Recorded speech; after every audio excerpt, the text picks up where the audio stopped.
She let him sit at her table in a crowded cafe. She had no idea he was a millionaire single father. It was one of those bleak afternoons in downtown Portland, the kind where the sky never turns fully gray, but it never really brightens either. Rain danced in delicate rivulets down the cafe windows, casting wavy shadows on the worn brick walls of Harper and Steam, a cozy spot tucked between a laundromat and a used bookstore. Inside, the place pulsed with noise. College students clacked away at keyboards, couples leaned across small tables whispering secrets, and the espresso machine hissed like an angry dragon. The air was warm, but crowded, brimming with the scent of cinnamon. Scones burnt espresso and a dozen overlapping conversations. At a small table in the back, Emily Carter, a 24-year-old illustrator with an oversized coat and frayed jeans hunched over her sketch pad. Her faded canvas bag was tucked at her feet. Her cold fingers curled around a mug of chamomile tea she'd been nursing for an hour. She wasn't drawing anything specific, just windows again, windows opening to light.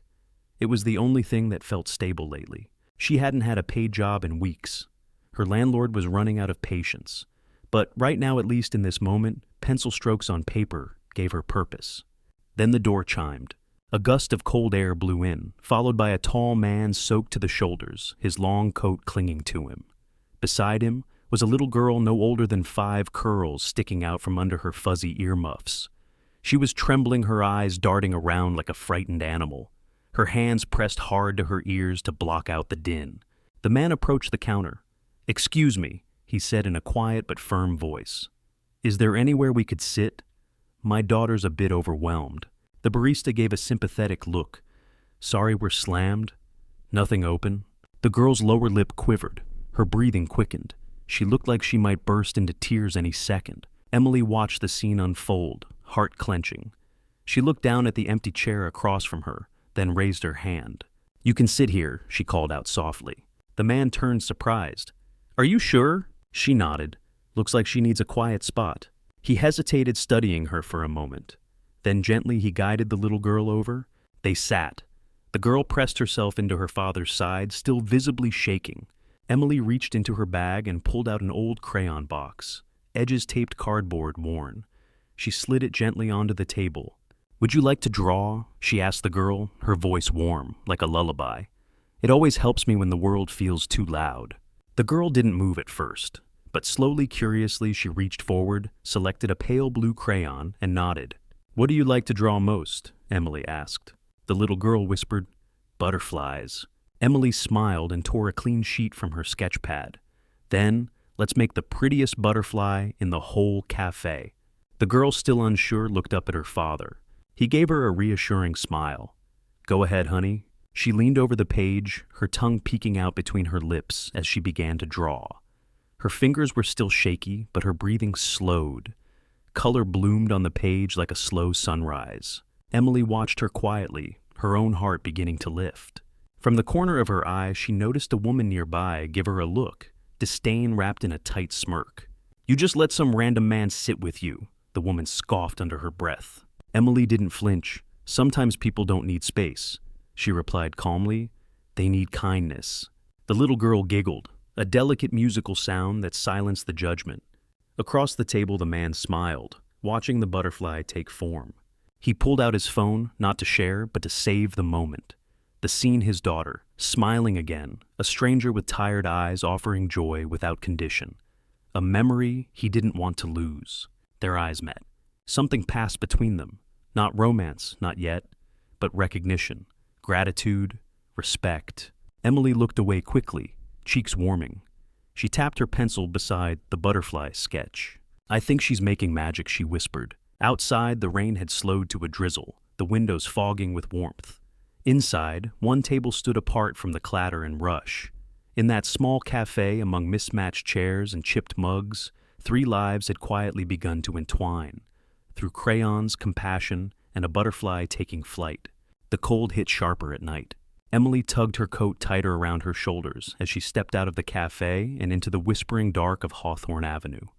Streetlights flickered above, puddled sidewalks casting ghostly halos on the wet pavement. The sketch pad in her bag felt heavier now, like it was carrying more than just paper. She wasn't used to walking home this late, especially not with her thoughts running like wild dogs. But something else made her walk faster, something primal. The unmistakable feeling of being followed. Footsteps, steady, gaining, her breath hitched. She tried to appear calm, glancing into the windows of closed boutiques and shuttered cafes, pretending she wasn't scared. But the echo of those steps trailed her like a shadow. She turned the corner onto 9th Street. Still there. A bolt of fear surged through her spine. She broke into a quick jog. Her boots splashed through a shallow puddle as the footsteps sped up behind her. Then, impact. She crashed into someone, a solid wall of chest arms reaching out instinctively to steady her. "Whoa! Hey!" a voice exclaimed. Emily gasped, eyes wide. It was him, the man from the cafe. She staggered back, one hand clutching the strap of her bag. I thought someone was following me." His brows furrowed as he turned, scanning the empty street behind her. "There's no one there now, but you're shaking." His voice had changed, lower, steadier, gentle. "Let me walk you home," he said quietly. "Just in case." Emily hesitated. She didn't usually trust strangers, but something in his tone cut through the panic. It wasn't pushy, it was protective, kind. "Okay," she said softly. They walked in silence at first, the rain tapping like fingers on trash can lids, the wind curling down the alleyways like a curious cat. "I'm Jason," he finally said, his hands tucked into his coat pockets.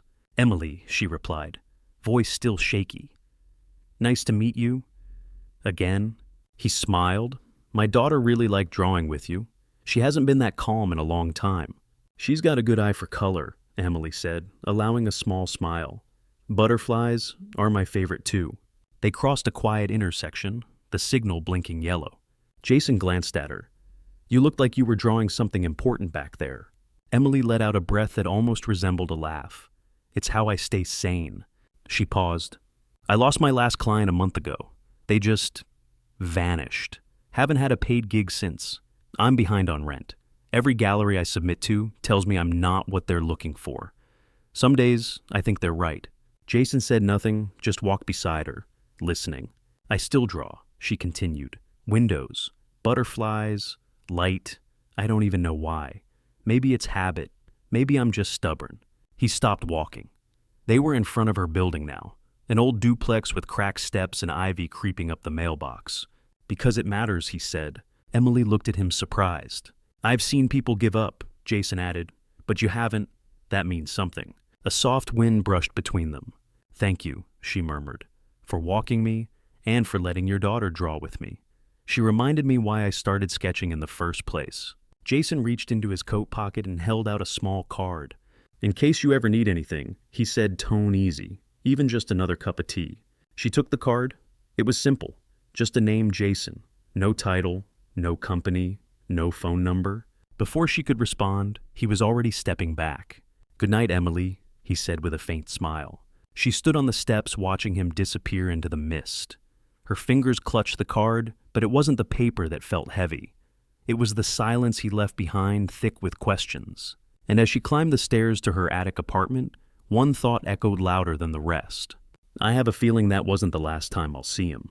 Emily woke the next morning to the groan of old pipes and the wind howling through the cracks in her attic window. Her apartment was barely warmer than the street outside. She rubbed her hands together, blew into them, and stumbled into the kitchenette to start the kettle, though she only had enough instant coffee for one more cup.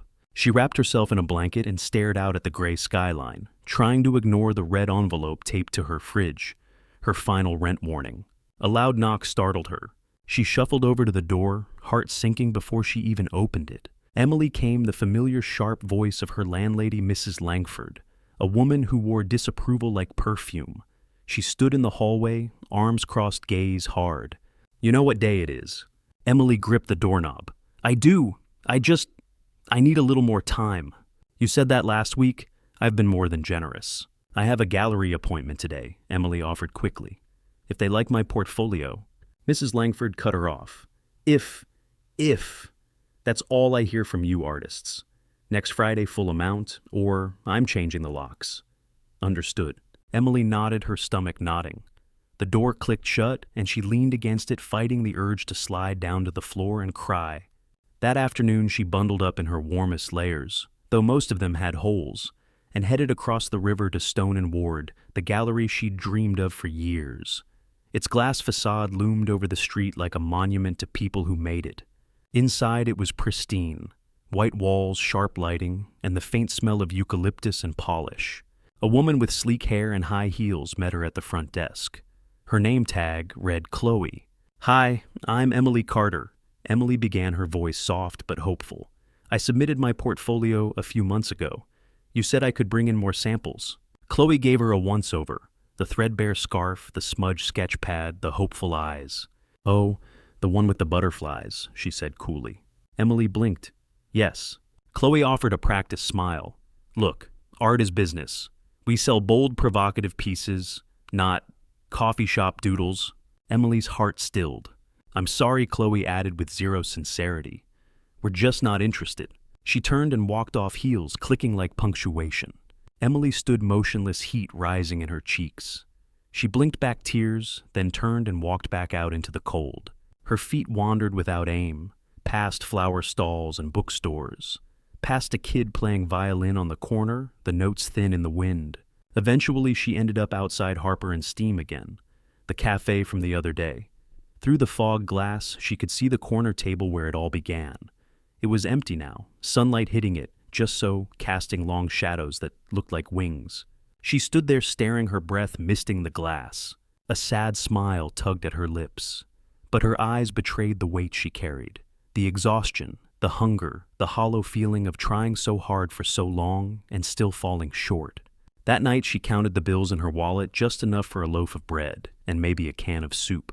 She curled up in bed, blanket pulled over her head like armor, as the wind rattled the window again. Another knock. She opened the door. Mrs. Langford again. "I'm working on it," Emily said before the woman could speak. "One more week," Mrs. Langford snapped. "And I mean it this time. No knocking. Next time it's the locksmith." She turned and walked off, her heels clicking like a countdown. Emily stood in the doorway, her body frozen, her spirit drained. When she finally shut the door, it felt heavier than it should have. Like every rejection, every unpaid bill, every unspoken doubt had added weight to its hinges. She looked around the room, walls papered with dreams, floors scattered with unfinished sketches. And she whispered to no one, "I don't know how much more of this I can take." 3 days passed. Emily didn't leave her apartment except to pick up a loaf of day-old bread and 2 packets of instant soup. The silence in her tiny attic space was deafening. Her phone remained mostly still, aside from bank alerts and the occasional discount text from the drugstore.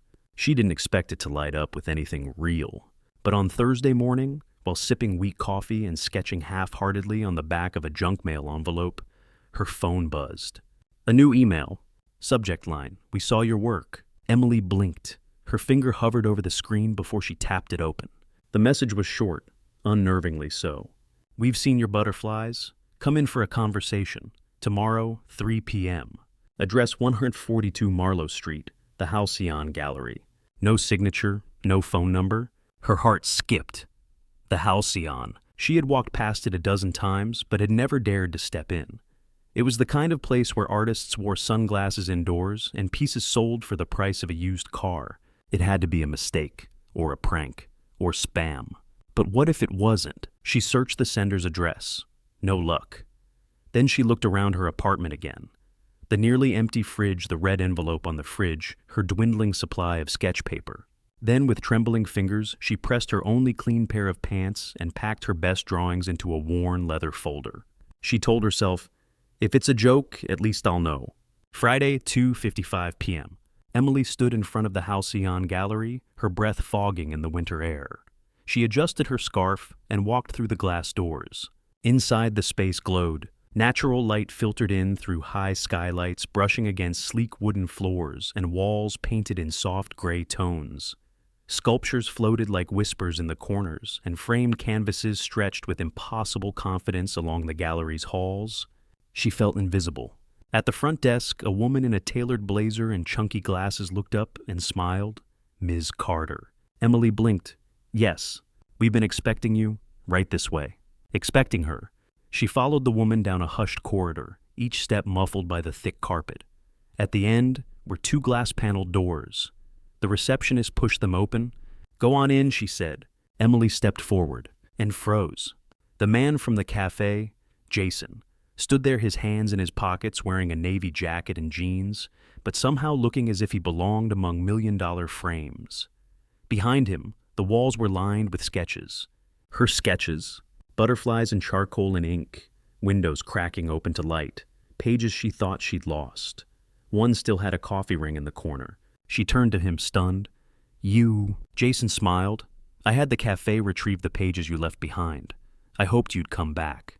He gestured toward the gallery wall. "I showed them here, quietly, and the reaction was powerful." Emily stepped closer to one of the sketches. She reached out to touch it, then stopped herself. Jason continued, "I manage a foundation for emerging artists. I sponsor shows. Ones with heart, real stories. Yours stood out the second you placed those crayons on the table without asking anything in return." Her voice cracked. "But I'm nobody. I've been rejected by everyone. I can't even keep the heat on." "Then let's change that," he said gently. He handed her a small folder. Inside was a short, clear contract. One solo show, full backing, venue framing materials, promotion, no strings. Emily's fingers trembled. "Why me?" she whispered. Jason met her eyes. "Because the world needs artists who heal. And because when my daughter couldn't breathe in that cafe, you gave her color." Tears welled. Emily swallowed hard. "I don't know what to say." "Say yes?" Jason replied softly. She nodded. Then, after a beat, she asked, "You never told me your last name." He grinned. "Reynolds. Jason Reynolds." Her jaw dropped. "The Jason Reynolds of the Reynolds Cultural Fund. The guy who paid to save that mural in the West End." Jason chuckled. "Still just me, just a dad, and maybe someone who believes in butterflies."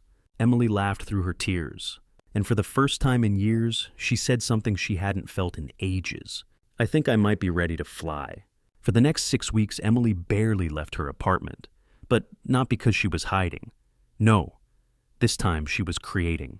Her attic transformed into a chaos of color and light. Sketches littered the floor. Half-finished canvases leaned against the walls. Dried paint clung to her jeans, her elbows, even the tip of her nose. She slept in bursts, woke with visions, and poured every heartbreak, every flicker of hope into her art. Jason stopped by now and then, never unannounced, never intrusive. He'd bring her hot tea or her favorite sourdough roll from the bakery around the corner. He'd sit quietly as she worked, sipping his coffee, watching her without interrupting. Sometimes he spoke, sometimes he didn't. But he was always present, never distracting, never pressuring. And Mia came too. The little girl would settle near the radiator with her own coloring book, while Emily painted. She'd ask questions sometimes. Why does that butterfly have broken wings? Why is that one flying into the sun? And Emily would smile and answer as honestly as she could, because sometimes broken things still move forward. Those afternoons stitched something soft and sacred between them. But not everyone celebrated her rise. One rainy morning, Emily's phone buzzed with a notification from an anonymous social media account. "From barista to gallery darling. Must be nice having a rich sponsor." She frowned, opened the comments. Another starving artist who got lucky with the right man. "Is this art or a pity party in watercolor? She's just painting sob stories." The words hit like a punch to the gut. She tried to shrug them off, but they kept coming. And the worst part, some came from names she recognized. Gallery assistants, curators. She'd once interned under people who'd ignored her for years, now suddenly noticing and resenting. By nightfall, Emily sat alone on the hardwood floor, her hands stained cobalt and crimson, her chest hollow. She stared at her unfinished centerpiece, a massive canvas with a butterfly half emerging from a shroud of shadow and gold. Tears welled. She didn't try to stop them. Maybe they're right. Maybe I don't belong here. Maybe I never did. Then a soft knock. She didn't answer, but the door creaked open gently anyway. Jason stepped inside. His expression was calm, but his eyes were already scanning the mess, the open laptop, the hateful comments. He said nothing. Instead, he knelt beside her and handed her a small folded piece of paper. Emily opened it with shaking fingers. It was written in a child's uneven handwriting. "Thank you for the butterflies. They help me sleep again. Love, Mia." Her breath hitched. She clutched the paper to her chest like a lifeline. The room around her blurred. Jason placed a hand gently on her shoulder. "Let them talk," he said quietly. "The truth doesn't need to shout. It just needs to stand." He met her eyes. "And you stood when no one asked you to. You offered kindness when no one was watching. That light, it's still yours." Emily didn't speak. She didn't need to. The dam broke and the tears came freely. Not from despair this time, but from knowing that someone truly deeply saw her. That night she painted until dawn. The butterfly on the canvas finally opened its wings. The Halcyon Gallery glowed like a lantern that night. Inside, soft jazz spilled from hidden speakers. White walls shimmered under golden spotlights, each frame casting long shadows.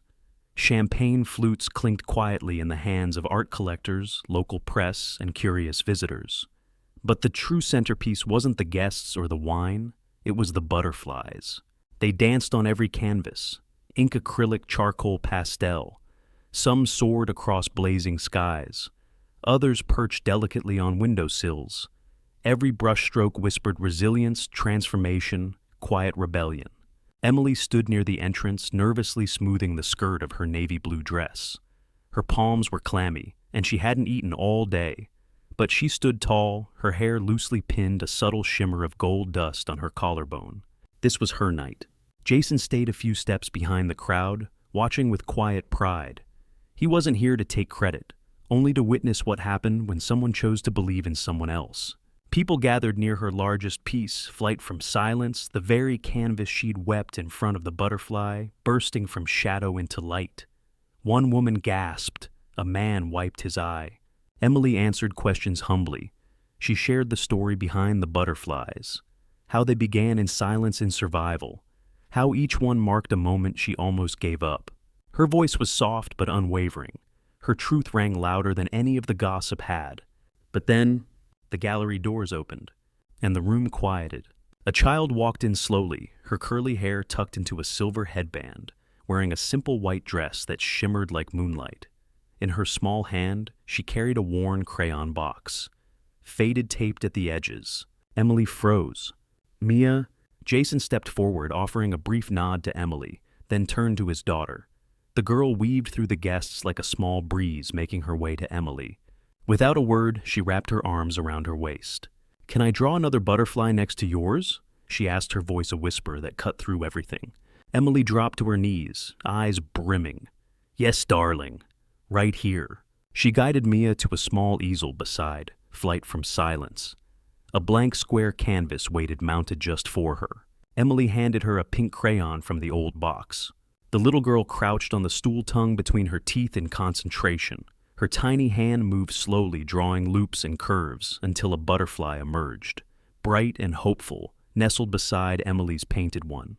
A hush fell over the crowd.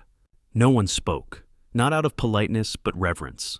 This wasn't just art anymore. It was something sacred.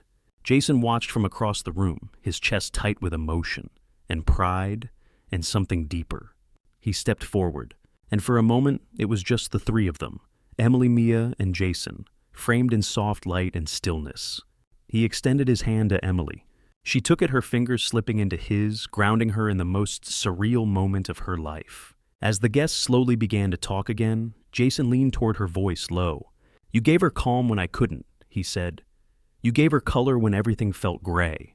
Emily blinked away tears. "Jason," she began, unsure what she even wanted to say. He reached into his coat pocket and pulled out a small velvet box. Her breath hitched. He opened it, not a ring, but a necklace. A delicate silver chain with a tiny butterfly pendant suspended mid-flight. He fastened it gently around her neck. "I want this to remind you," he whispered, "that your art will always inspire. But more than that kindness changes lives." Emily touched the pendant, her voice catching. "I don't even know how to thank you." Jason smiled softly. "You already did. That day at the cafe. You changed the story. For me and for her." Then he stepped back, letting the moment belong to her. And as the music resumed and the clinking glasses returned, Emily stood in the center of it all. Not just as an artist, but as someone seen, chosen, and finally, belonging. In the weeks that followed, the exhibition Emily's world began to stretch and breathe in ways she never thought possible. The gallery show was a success. Pieces sold emails poured in, and she was invited to speak at a local arts panel. Her name started to circulate in whispers and blog headlines. The Butterfly Girl. But the real transformation wasn't in the spotlight. It was in the quiet moments. Saturday mornings began to look a little different. Emily would find herself tucked into the corner booth at Mulberry and Vine, a riverside cafe with steamed windows and thrift store chairs. Across the table, Mia would sip warm milk from a purple mug while coloring butterflies on napkins. Jason, always a little late and always carrying croissants, would slide in beside them and offer a soft smile. They never talked about labels, never said what they were, but something was forming. One Saturday afternoon, as rain tapped gently on the window panes and soft jazz played overhead, Mia reached for a napkin. With her favorite pink marker in hand, she started to draw. 2 butterflies, a house with a red roof, and then in the center of it, all a heart. Inside the heart, she scribbled in crooked block letters, Anna plus Daddy. Emily's breath caught mid-sip. Jason leaned over and looked at it. A chuckle rumbled softly in his chest, but his eyes were full of something deeper, something that caught Emily off guard. She might be onto something, he said, nudging Mia's shoulder playfully. Mia beamed, totally unaware of how her simple drawing had just shifted something huge in the air. It's a heart family, she said with pride. Like in that bedtime book, people who belong together even if they didn't start that way. Emily smiled, but a tremble pulled at the corners of her mouth. Later that evening, after Jason had driven them home and carried a sleeping Mia into the brownstone, he turned and walked Emily up to her stoop. Embuond. The rain had stopped, but the world was still damp and quiet. Streetlights reflected in the puddles, stretching like golden thread across the pavement. Emily paused, her voice low. Sometimes I feel like this is too good. Like if I breathe too hard, it might vanish. Jason stepped closer. You think this is a dream? She nodded. When I couldn't pay rent, when I was rejected by that gallery, I really believed maybe I wasn't meant for anything lasting. Not love, not even art. He gently reached for her hand. Emily, what you gave Mia in that cafe wasn't just a seat or crayons. You gave her something I couldn't. You gave her peace. You gave her joy when the world felt too loud. She looked at him, tears rising. I'm still scared, she whispered. Jason's grip tightened slightly. Then be scared. But be scared with me. Emily blinked, searching his face for doubt. There was none, just warmth and steadiness and the quiet promise of someone who wasn't going to run. I want this, she said softly. But I don't know how to be someone's home. You already are, Jason replied, his voice catching just a little. To her. And to me. And then, with the kind of certainty that doesn't need words, he leaned in and kissed her. It was slow, quiet, like turning the final page of a story you didn't want to end. Back inside the cafe, the napkin with the heart drawing still clung to the fogged-up window. The rain blurred its edges, but the mark remained. So did the feeling. The sense that this wasn't a passing moment. This was the start of something whole, something real, something stitched together by slow mornings, crayons, and small acts of courage. For the first time in years, Emily didn't feel like she was surviving. She felt like she was becoming. 12 months later, the little attic apartment no longer smelled like paint thinner and desperation. Instead, sunlight now spilled through freshly sealed windows, warming the hardwood floors that had once creaked beneath Emily's restless steps. On the walls, framed prints of her own work gifts from galleries that had once turned her away.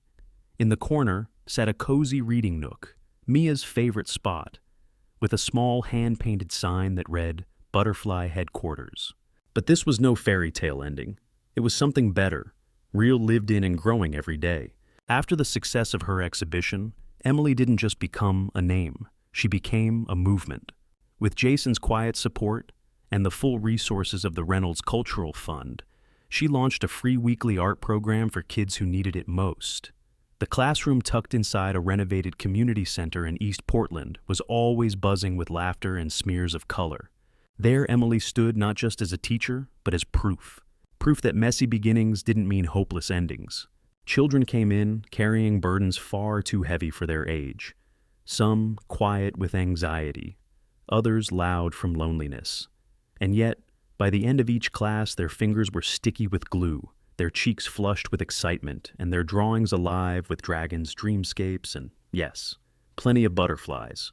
Plenty of. She taught them about contrast and composition, sure. But more importantly, she taught them this: you're allowed to take up space, and what you make matters. Mia was her unofficial assistant, proudly announcing the day's colors and cleaning paintbrushes with the focus of a curator.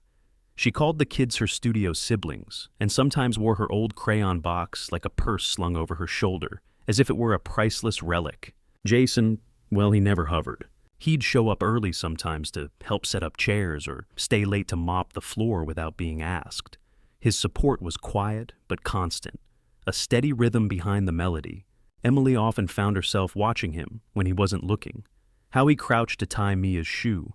How he always checked that the juice boxes had paper straws. How he laughed without needing to be the loudest voice in the room. He never made grand speeches. He never claimed to be her rescuer. But every single day he showed up. That meant more than anything. And somehow, amidst all the murals and meetings and messy laughter, Emily found herself feeling something she had never dared to believe she could safe. One late afternoon after her final art session of the season, she stayed behind to tidy up. The kids had left a trail of glitter and paper scraps behind them, like breadcrumbs. She didn't mind. She moved through the space like she belonged there. Because now, she did. The sound of small feet padding down the hall made her turn. Mia burst into the room, cheeks flushed and smiling wide, wearing her purple overalls and carrying a medium-sized frame wrapped in brown paper tied with a green string. Emily crouched. "What do you have there, love?" Mia's eyes sparkled. "It's from both of us." "But you have to open it." Emily carefully untied the string, her fingers slow and unsure. She flipped the frame, a blank canvas. No paint, no sketch, just white space. She turned it over. On the back, in Jason's careful handwriting, were the words, "Will you be our forever art?" Her breath caught.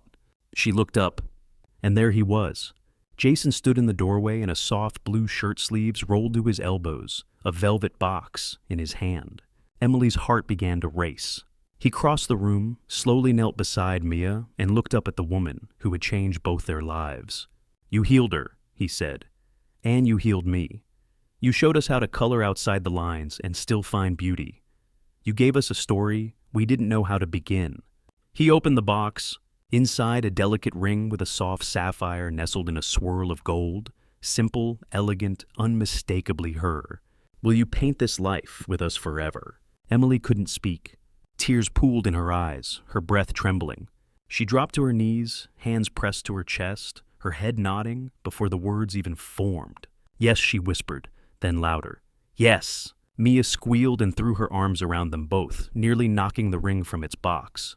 They laughed, loud, full, unfiltered laughter. Emily held them close, the blank canvas still clutched in her hand. And in that room filled with paper butterflies and paint-splattered smocks, a new masterpiece quietly began. The engagement didn't make headlines.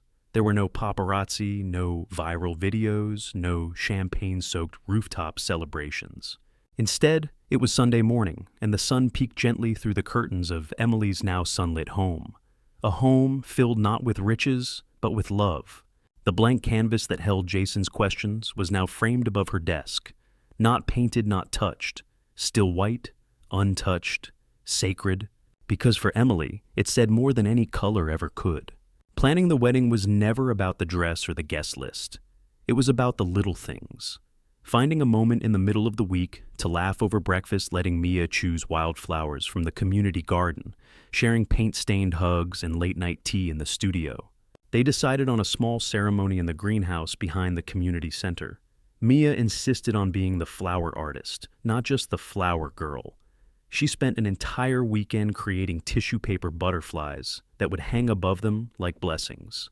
Jason built the arbor himself. Emily hand-painted every name card. When the day came, the weather was perfect in a way that felt like a secret promise. Emily wore a soft cream dress, simple, flowy, speckled with gold ink designs she'd painted herself. Jason wore the same navy blazer he'd worn the first day he saw her art hanging on the gallery walls. Mia twirled in her purple overalls with a sunflower crown perched on her head. But what made the moment truly unforgettable wasn't the kiss or the soft string quartet playing in the corner. It was the vows.